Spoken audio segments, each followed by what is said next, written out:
This is another Ruko 500. The one yesterday had barrel spools in it.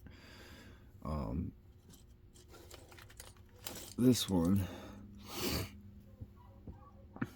I believe this one has some gins.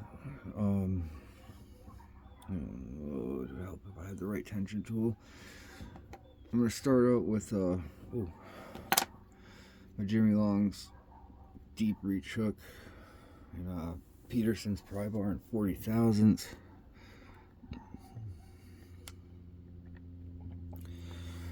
And then I'm going to start out with one, nothing on one, maybe something like 2, 3, 4. Alright, okay.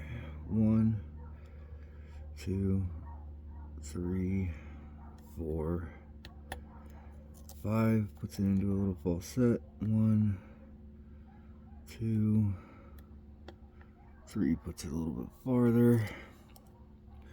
So now I'm gonna click out a 1,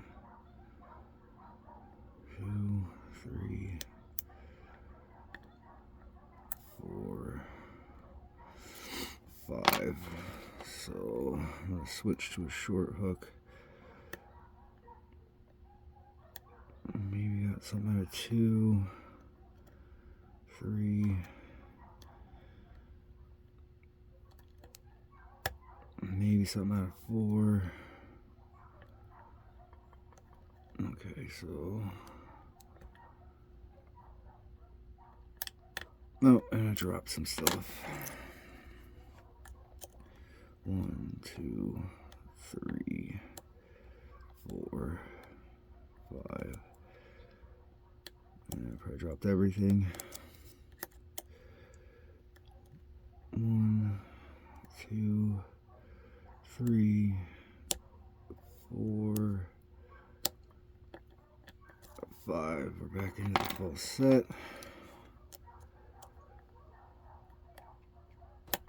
Alright, click out a 1. I can't tell if 2 dropped or not.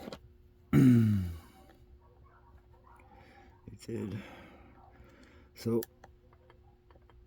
I'm really just letting off the tension and using that shorter hook to try to come up around the warding.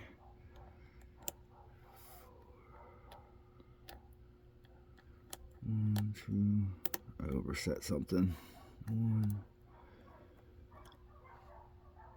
1, 2, 3, 4. That's a 5.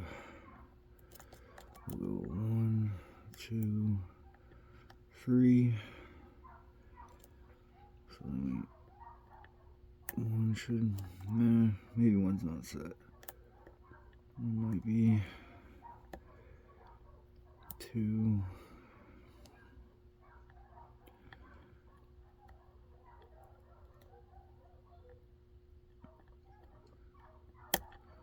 Might have just got 4.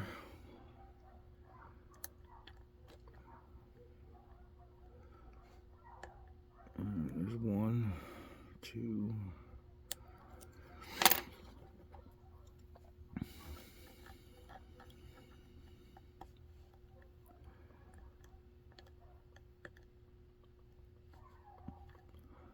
2, 3.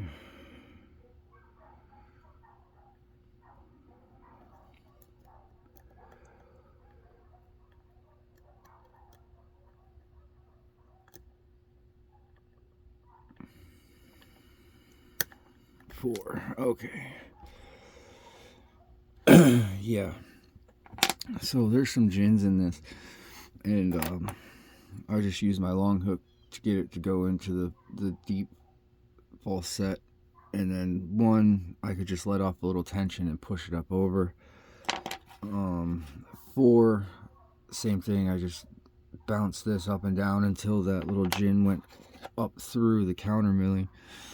And then for 2, and then to get number 3 high enough, I just had to take my standard hook, go up under, and just kind of use this to work it past that warding.